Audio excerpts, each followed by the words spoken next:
Okay, from what I can tell, that should have fixed it. It was back online for a second there.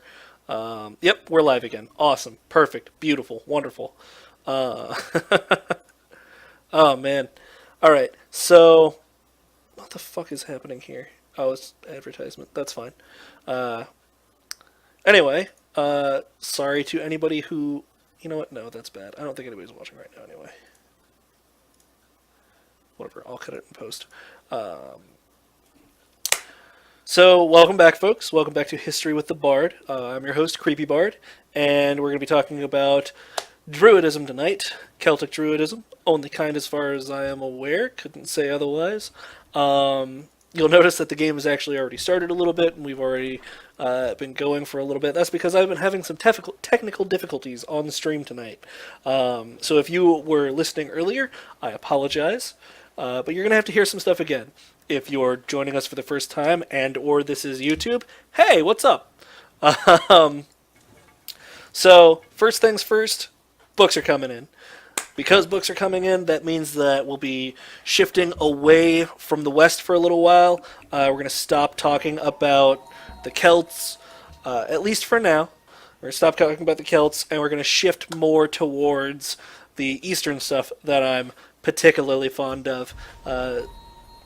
Side note, because we're shifting over to the East, and because we've got books coming in and I can actually do like hard research on this stuff rather than looking things up online, things like that, I went ahead and bought Dynasty Warriors. Dynasty Warriors 8 for PC. So, we'll be able to talk about Romance of the Three Kingdoms while playing Romance of the Three Kingdoms. It's the best. um, so, there's that. We should be coming back to the Celts for a little bit in September. In September. The plan is to sort of do the hardcore research that I'm going to be doing for classes and things like that anyway. And sort of do all of this stuff, do the major research that I want to do during the time frame when the semester is ongoing, and get to everything else a little bit later. Go ahead and do that, and get to the side stuff, the things that I'm just kind of interested in, but not really totally paying terrible attention to. We'll get to those at a later date. You'll have to forgive me if I'm being a little weird here. The stream being odd is really messing me up, so I'm kind of paying closer attention now. Okay, it's working now. It's like actually 100% factually working. Sweet. um, you're going to notice the stream being a little bit, or the quality going up and down a little bit too. I've got this set in full screen mode, and when it does that and you tab out or go to the other monitor, it freaks the fuck out and turns down the graphics a little bit to better accommodate everything. But, okay, the second thing we need to talk about is, for those of you who are actually interested, we will be, well, I will be actually making a bibliography for this series. So, starting with this episode, by the end of the week, I will have in a Google Doc, which I will put somewhere on the channel, and probably post on Facebook. Hey, Ethiopia. By the way. Probably post on Facebook or something. A link to that. You'll be able to go in, see what books I've been using for research, get an idea of where I'm getting my ideas from, where I'm getting my thoughts from. And if you're interested, you will be able to pick up those books. If people ask, if people mention it, I'll go ahead and include the IBN numbers for these books, but that'll be a little bit more of a pain in my ass. The idea being that I'm going to have to be doing this stuff for classes anyway, so if I'm going to be doing it anyway, I might as well post it somewhere that's useful to me personally. And I'm sure that, the authors won't have any problem with you guys coming in and buying more of their books, because these books are really good.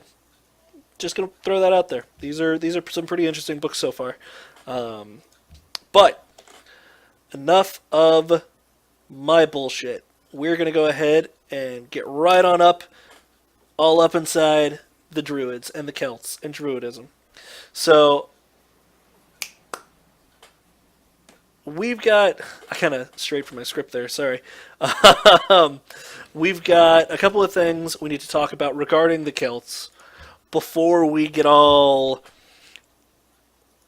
uppity about Druidism specifically. First and foremost, the Celts did not actually have sort of the same gods, or even like a... I don't want to say they didn't have a unified religion. They had a bunch of religions that all functioned very, very similar. So, Druidism, God, that's kind of just the name I gave for it. It's called the Celtic pagan faith in a lot of places, but I feel Druidism is a little bit more apropos. But, yeah, since the Celts weren't really this unified force, they were sort of everywhere. Everywhere, in fact, from... Do I have it on here right now, or is that later? Yeah, they were everywhere from what is just north of the modern-day Baltic states, and, all the way up into Ireland. So, get the notion out of your head that we're just talking about Scotland and Ireland right now. A lot of people have that thought.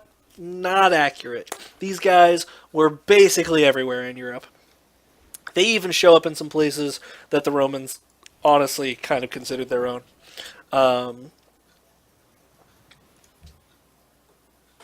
But yeah, a lot of the gods that we'll be talking about in this mythology, in this cosmology, are... It's not quite the Roman thing where they were like, oh, this god sounds really good, we're going to go ahead and pick up that god. It's ours now, and we'll keep it. No, it's not quite that bad. But it does seem kind of similar. A lot of them are just... These people spoke a variety of languages, so the names they had for specific deities were just different. But in a few places, we'll see that deities that by all rights should have had, that had the same name, didn't necessarily have the same domains once you got outside certain areas, or once you went to certain areas. There'll be a god we're talking about later on that very specifically... oh wow, I hate this start. I wasn't paying attention. Whatever. We'll scrap this later. There'll be a god we'll be talking about very later on that in one area is a god of protection and healing, but in an entirely separate area, he's a war and battle god. Like, he just wrecks shit. That's gonna happen. Get over it. That's all I've got to say. There'll be a lot of similarities, but for the most part, yeah, it's gonna be all over the place. But enough about all this technical babble and bullshit. Let's go ahead and get to the main meat of the situation, so to speak. Now, having this in full screen mode is the worst. So, Celtic worship was really, really widespread. Like I said before, we're talking about an area that spans most, if not all, of Europe. So the worship was incredibly widespread, and it was pretty varied. A lot of similarities, but we're going to focus on the similarities for the most part, just because it's a lot easier than going into every single tribe and talking about every single little thing they did differently. It gets daunting, it gets overbearing, and it's just not really a situation we want to be in. It's very impractical and frankly not possible. There's just too much going on there. So, another thing is we just don't know enough. Like, we don't know enough about the specific, the Gauls of this region worshipped this way, and the Iceni in this region worshipped this way. Like, we just don't have as much information as we used to. Also, I apologize if here in a few minutes I pop out and have to pause. People on YouTube won't notice. They'll just notice that I'm sitting here talking about this bullshit for a second. But I'll jump ahead real quick and end up having to do something. I got food coming, but that's neither here nor there. But yeah, like I said, there was a lot of common aspects to worship. One of the more common ones, I want to say, that was bad. One of the more common ones has to do with the way that men and women are treated in these sort of areas, the way that their worship is handled. So, a lot of these... I'm getting all over the place. I'm trying to pay attention to too many things at once. We do know about the similarities between these guys. We know we don't really have a lot of the specific stuff, but we do know the similarities. So, these similarities include, but are not limited to, the worship of both male and female gods. The Celts tend not to discriminate, and we'll do a whole show on the Celts eventually, maybe even a series, depending on how long it takes to get through all of that. Really forward-thinking in a lot of ways, and pretty backwards thinking in a couple of other ways. They were not afraid to shed blood, ever, for any reason, even if it was something as simple as like, hey, you pissed me off. They have that barbarian, that way of being looked at. That barbarian, what's the word I'm looking for here? Crap. Demeanor? No, that doesn't feel right. Whatever. That's how people... They have that legend built around them, that they're these brutish conquerors for a reason. So don't think that they weren't horrible, horrible people sometimes. But they have some good things, too. A lot of respect for ancestors and elders, sort of a Western version of filial piety. If you don't know what that is, check in with our Eastern philosophy episode on the YouTubes. That'll cover a little bit of that. It's very important in China and a lot of Eastern states. Okay, so a lot of filial piety, or a lot of ancestor worship and elders, filial piety, check our Eastern philosophy video. Appreciation for the natural order. They're very devout nature worshippers. To some interesting extents, we're not talking the hippy-dippy kind of nature worship where it's like, oh, nature, trees, and love, and these guys didn't give a fuck. These guys knew that the natural order was just as much about violent, ferocious death as it was life and love and happiness and all that hippie bullshit. Another one is the connection between our world and the other world. The other world being this sort of mythical place where fairies and spirits and gods all lived.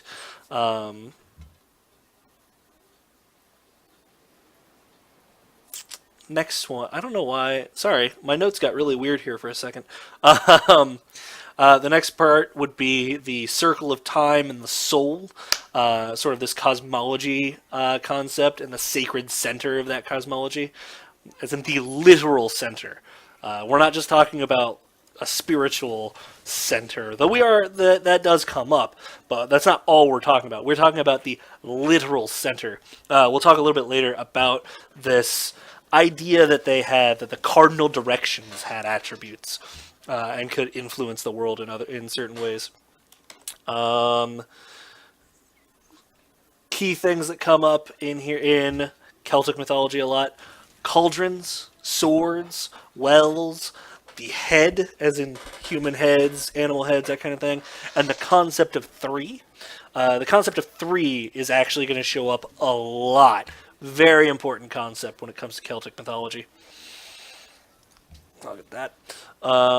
Knowledge and skill and the importance of those concepts in everyday life, in spiritual life. In spiritual life.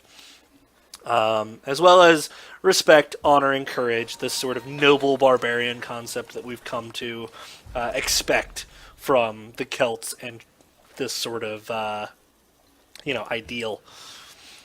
It's a hell of a list, and we got a lot to get through, so let's go ahead and get to it. First and foremost, we'll talk about the worship of male and female deities. So we've grown up, all of us have grown up, except for people who are apparently watching this in New Zealand. I'm sure they have too. But we've grown up in this very Roman-dominated society. Everything that we know comes from the Roman world in some form or another, and it's interesting. It's given us, laws and all of this stuff and hullabaloo that we've got going on these days. Boop. But because of that, we've sort of, I don't want to say moved away from, I want to say sort of ignored some of the Celtic and barbarian ideas that grew up, outside of Roman borders. Oh shit! This is such an awkward setup. Anyway, so with this Roman way of life and this Roman upbringing, we have this idea that's ingrained in us. The Celts are the sort of weird barbaric tribesmen who are worse than us in every way imaginable, and that's not exactly true, like at all.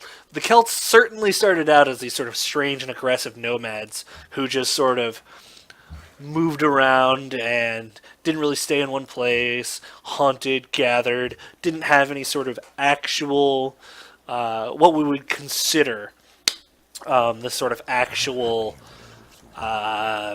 civilization. And that's certainly true. But to be fair, that's because that's true of every civilization that has ever started in the history of ever. Even the Romans had to start from somewhere. So the idea is a little bit goofy, but it's not entirely inaccurate. They did eventually put down roots, as you do, and the way that this happened was really interesting. And we'll talk more about this in in an actual series on the Celts. But for now, what we're going to focus on is that they had a lot of ideas that kind of blew Roman minds. The first and foremost being the way that women were looked at. Women were actually looked at pretty favorably and had a decent amount of power. We'll go ahead and talk about the druids and priests. Well, not priests. More like just druids, mostly. We'll go and talk about druids. We'll go ahead and talk about all those guys. And pretty much every role in the druidic faith could be filled and was regularly filled by women. So we'll talk about those a little bit later.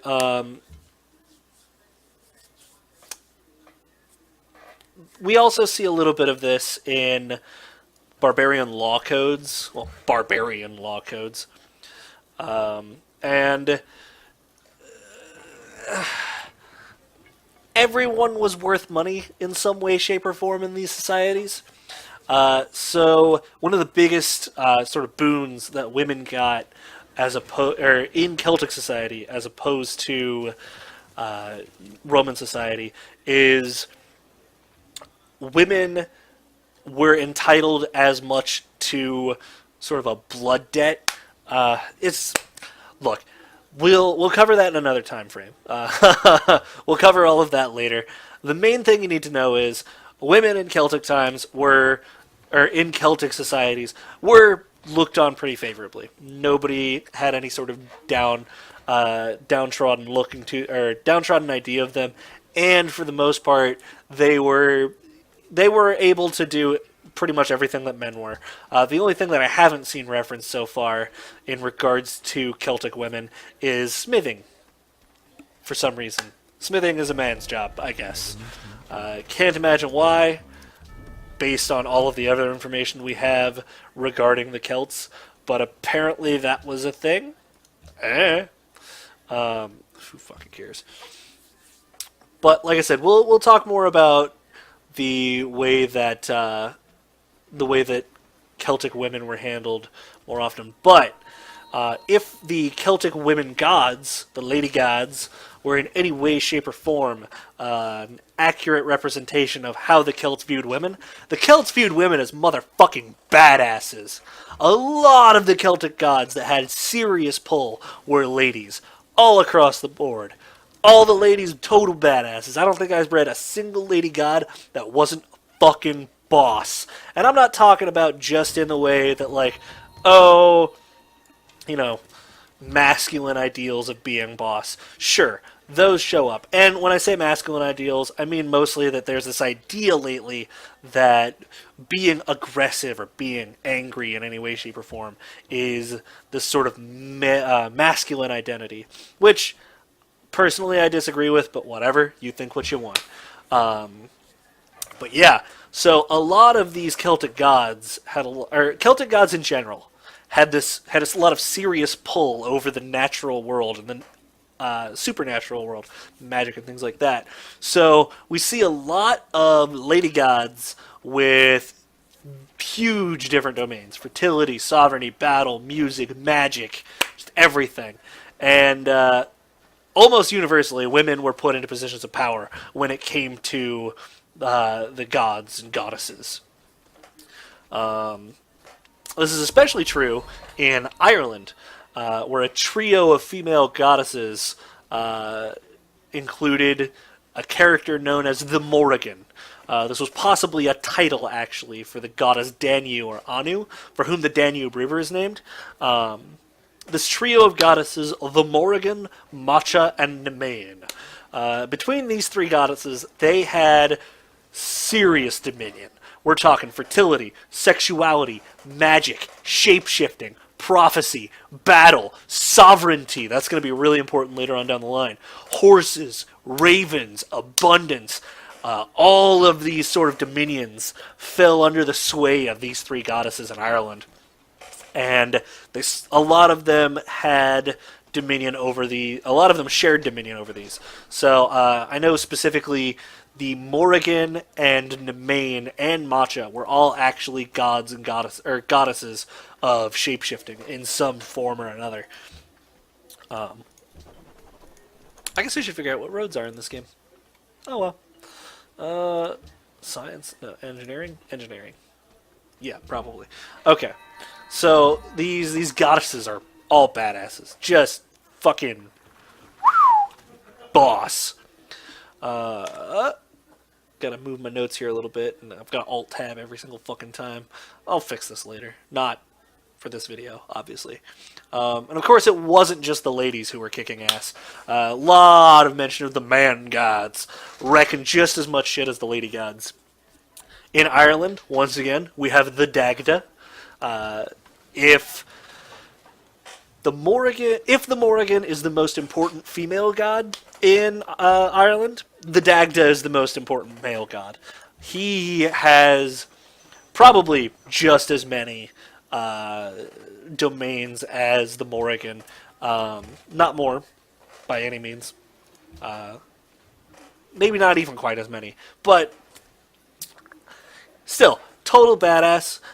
Wields a club that on one end has the powers over life, and on the other end has powers over death. Meanwhile, the Britons have a god named Nodons, who is a river god associated with healing and wealth. Meanwhile, in Gaul, we have Tuatets, who held sway over protection and war in even portions, while Segomo held a more specific dominion over victory. However, one of the most important gods among the British and Gallic Celts specifically was this god named Cernunnos. He was a horned god whose dominion shifted kind of depending where he was at the time. In Gaul, he was seen to have dominion over fertility and fierceness, while in Britain he had this more iconography associating him with protection and war. And there is some debate right now over whether or not this is an actual individual figure, or if they just called every single god that happened to have horns Cernunnos. Either way, this figure seems to hold some serious sway, because this name specifically, not a demonization of this name, but this name specifically shows up pretty much all across Europe in the early Iron Age. Being this important in any way, shape, or form would be absurdly impressive. And is, honestly. Got nothing more to say about that. Get trapping while we're at it. So, next, after we talk about some of the gods and goddesses, we have their ancestor veneration. Now, before we get to the next point, this might seem a little bit shaky. We have a little bit less solid evidence on this, but we kind of extrapolated from two sources specifically that they have a lot more interest in ancestor worship than most other cultures in this region at this time.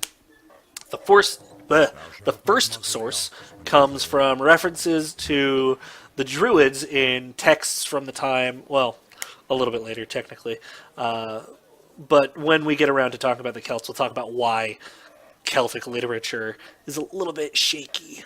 But in this specific time frame, we're talking about, Druids in texts from this time frame would regularly have to memorize these lengthy genealogies to cite pretty much whenever they needed, and usually to validate claims of legendary ancestry of some kind or another.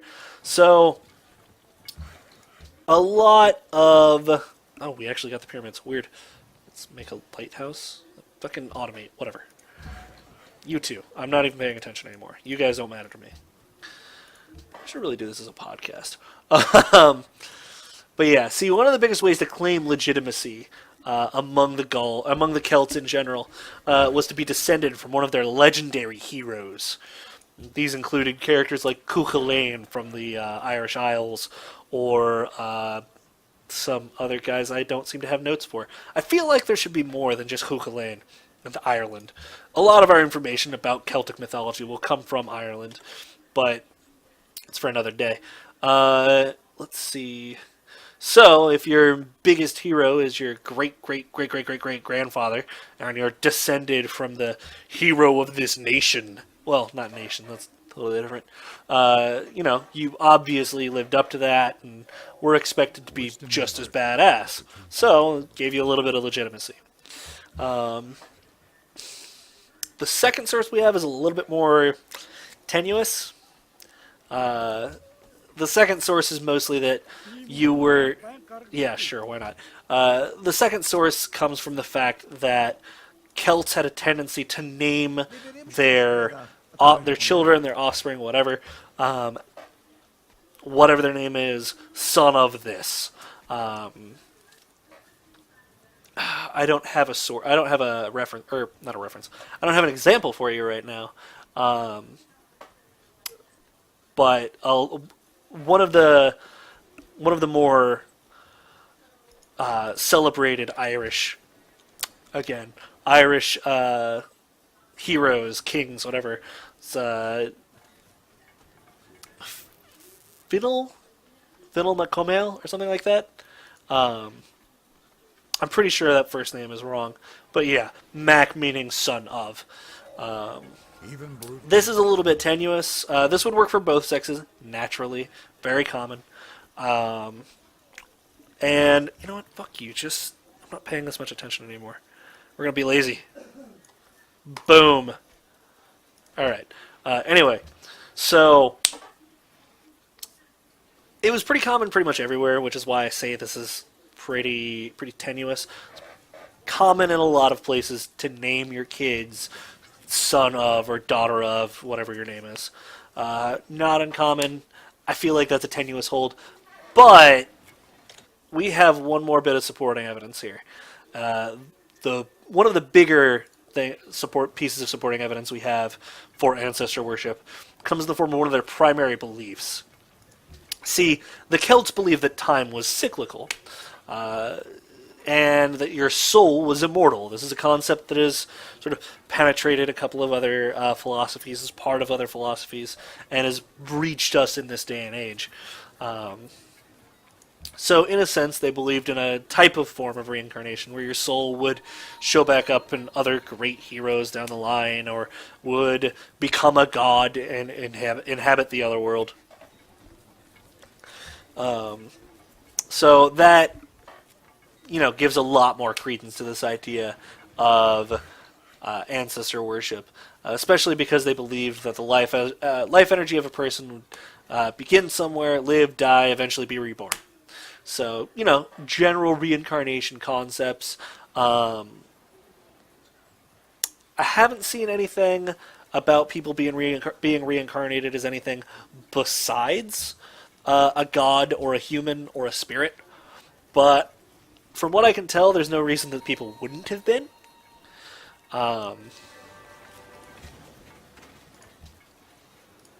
Whatever. There's no reason that anybody wouldn't have been, as far as I can tell, but that requires a lot more research than I, can do at the moment. The next point is the extensive nature worship. This is visible in just about every aspect of Celtic culture. They would regularly make use of beautiful natural environments for sacred sites. So everything from the designs on their artifacts to the nature of their sacred sites, their art, their myths, their legends, everything says, hey, we worship nature because nature's tits. Nature is the best. Death, rebirth, life, compassion, ferocity, everything in nature was something to be venerated and worshipped. And boy, howdy did they. If you get a chance, look through some Celtic rituals. They loved to party. That's all I have to say. But yeah, all of this stuff was super venerated. Feasts, parties, rituals, general worship. Next up, we'll talk about the Celtic otherworld. This is an interesting concept that honestly shows up in a lot of places, but in particular is kind of interesting to us in this particular explanation. See, they didn't really have that much in the way of a hell or anything like that. Couldn't find any description of one anyway. It was more of a place for people to just kind of hang out. The gods lived in the other world. Spirits and fairies lived in the other world. Humans did not, generally speaking. Not a hard and fast rule. We'll talk a little bit more about that in a second. But generally speaking, the gods live in and come from the other world, while human beings and mortals come from the natural world. Pretty bog standard stuff. You get the occasional immigrant who would show up and be like, hey, I think X area is pretty cool, I'ma come live there. So spirits and fairies and gods very occasionally would show up and live among humans, and humans would occasionally go into the other world, just kind of stay there for a while. It was written to be this extremely beautiful place that was accessible through certain areas of the known world. The most common of which were generally these fairy mounds or old burial tombs that predate the Celtic belief system. So, the Celts saw these and said, hey, I think these are really cool. These are part of our religion now. We've talked about the other world and its connection with the natural world, so let's talk a little bit about the cosmology. So, the Celts believed that certain times of the year were sacred. They had this sort of temporal cosmology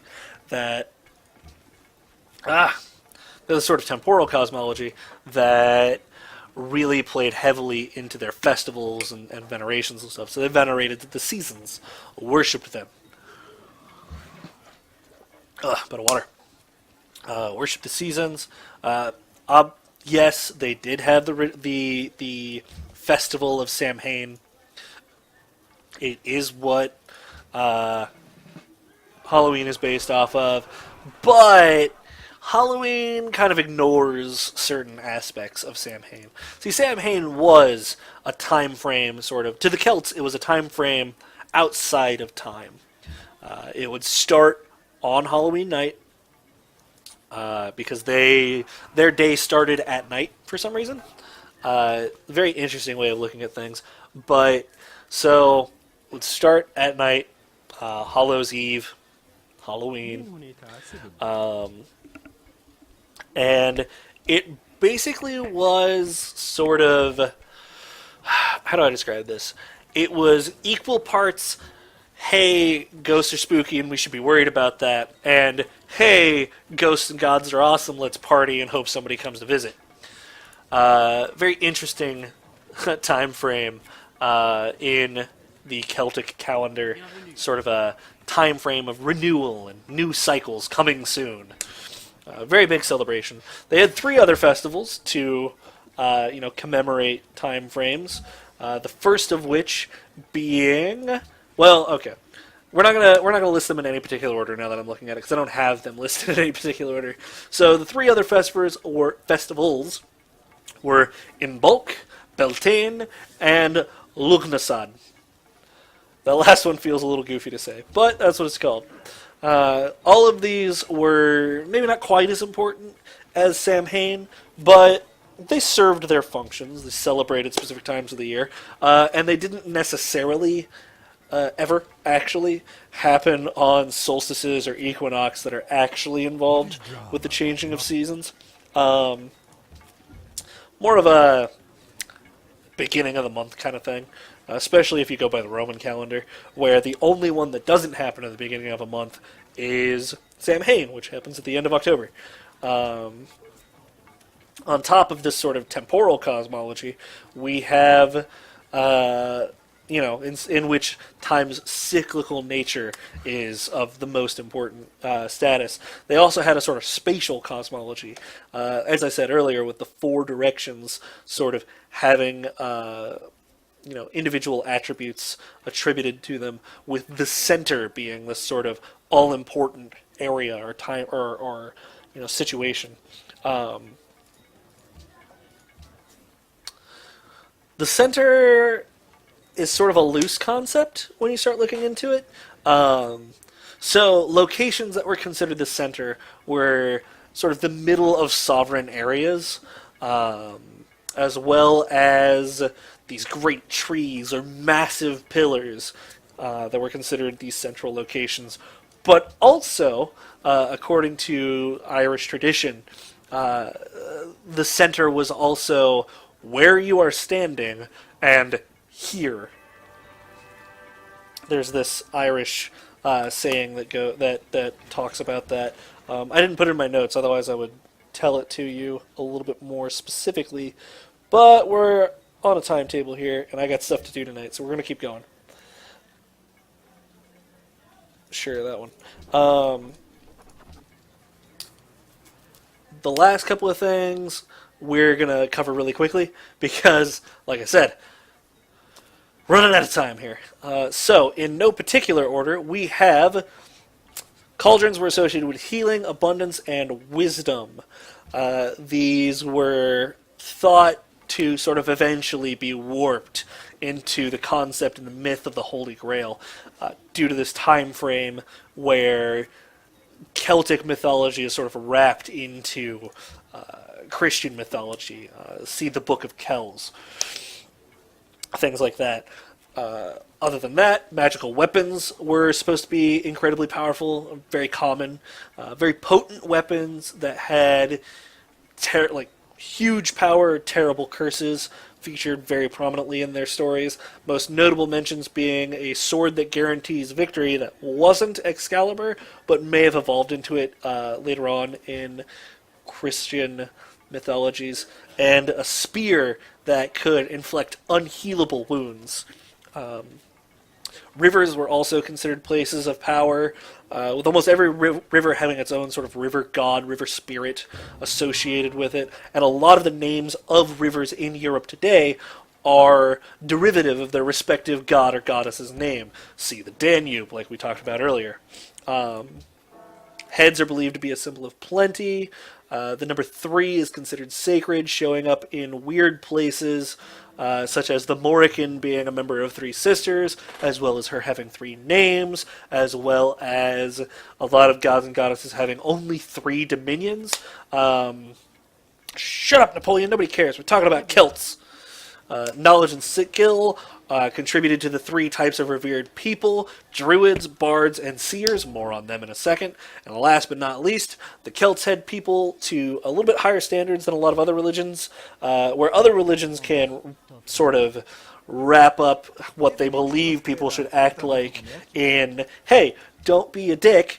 The Celtic faith held people to a little bit higher standard, demanding that people be truthful, they be honorable, and they be courageous. So basically, don't be a dick, but also you should be the best not a dick that you can possibly be. Okay, one last thing real quick, and we're done, I promise. So we're going to talk a little bit about the Druidic, I guess, clergy. Oh, hey, Mehwest, what's going on? We're going to talk a little bit about the Druidic clergy, so as it were. Like I said before, there are three types of revered people. There are druids, bards, and seers. Druids held the sort of primary priesthood situation, sort of position. They were in charge of religious rites, serving as teachers, philosophers, genealogists, religious figures, priests, etc. The bards were kind of unique, as far as I can tell, to the Celtic faith. Oh, shit. Wow. Jumped a little bit there. Sorry. Whew. Bards were a little bit unique to the Celtic faith, as they served a function that was served by a lot of different things in other cultures, but the Celts just decided, fuck it, let's have everybody handle it all at once. So, bards served this sort of missionary mail system, news network sort of position in everyday life for the Druids. The Druidic faith. Fuck, can't even keep my words straight right now. Sort of spreading the faith, relaying messages, keeping people up to date in what's going on in the wider Celtic world. And last we have seers. Definitely not least, though. These guys were pretty much what it says on the tin. A lot of Celtic beliefs held seers to, whatever seers do. Hey, see the future. That kind of thing. Pretty bog standard stuff there, with one exception. So in a lot of other faiths, in a lot of other cultures, you'll see prophecy meted out in these verbose and sacred texts. The Christian faith has a lot of prophecy in its main book, the Bible. Hell, Greeks had the Oracle at Delphi. Like, just all of these sort of mystical situations. Celts had those guys, but they also had somebody else.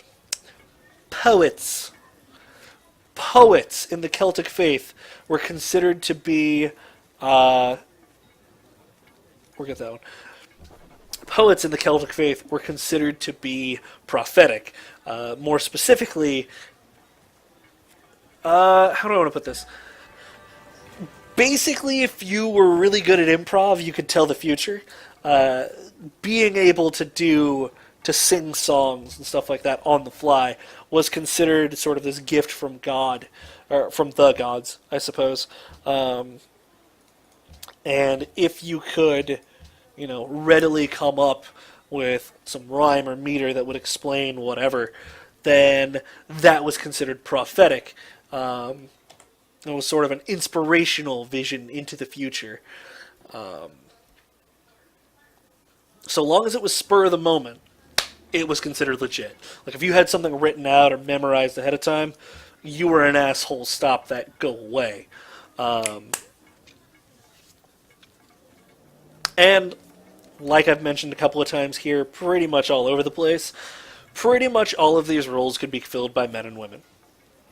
Like I said before, the Celts didn't have this sort of oh, women belong in specific roles situation that a lot of cultures ended up having. But again, we'll talk about the Celts some other time. And that is a brief overview of Celtic Druidism. We've kind of barely skimmed the surface on this one, all things considered. There's a lot more to find out. If you're interested, once I get the bibliography out, you should check it out. You should pick up the book. I don't have the book on hand, like within arm's reach. Otherwise, I just tell you what the title of it is. But once I get the bibliography up, hopefully by Friday, you guys should definitely check that out. Pick up the book, and get a little bit of this information yourself. We will come back to the Celts probably in December once classes are done. But you should totally come back next week when we pick up Confucianism and we start getting back into talking about Eastern philosophy and talking about Romance of the Three Kingdoms and some of the research that I've been doing into that. And once we sit down and actually get back to Romance of the Three Kingdoms proper, I'll recap what the research I've been doing is, and we'll go from there. But hey, thanks for popping in and watching, especially you, Mae West. You're actually one of the only people I have who comes in on a regular basis to watch. So thanks for that. Other than that, if you're watching this on YouTube, like, comment, subscribe. And I hope to see you again next time for some more History with the Bard. Bye-bye now.